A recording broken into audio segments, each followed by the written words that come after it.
जो दर्शकों का मान बना। हेलो हेलो हेलो जा जई बूता जा ए सनम देखे जिंदगी भखा तेरे जखम जाने सोचा हमरा बारे में तोहरा खातिर हमरा माइल ना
शानदार पुरस्कार हमारे गाड़ियों स्वरूप माननीय राहुल भैया के परम भक्त मित्र माननीय बाबा, जो हमारे राहुल भैया के परम मित्र है माननीय बाबा जी की तरफ से शानदार 500 रुपये का पुरस्कार मिला है।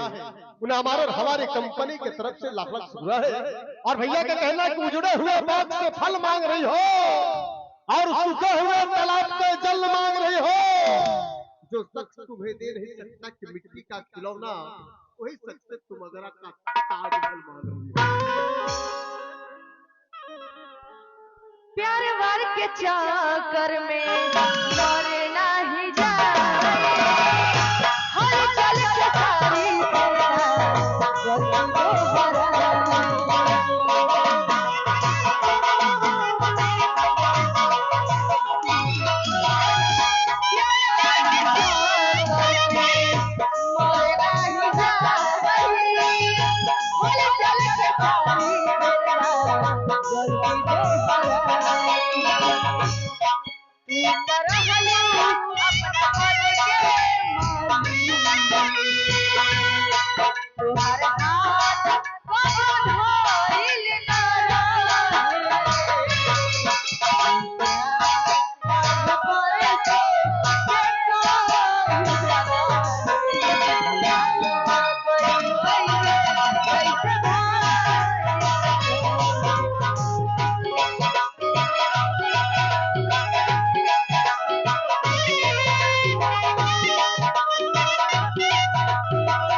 रिकॉर्डिंग चले, रिकॉर्डिंग का मांग बढ़े, खास करके हमारे राहुल भैया का।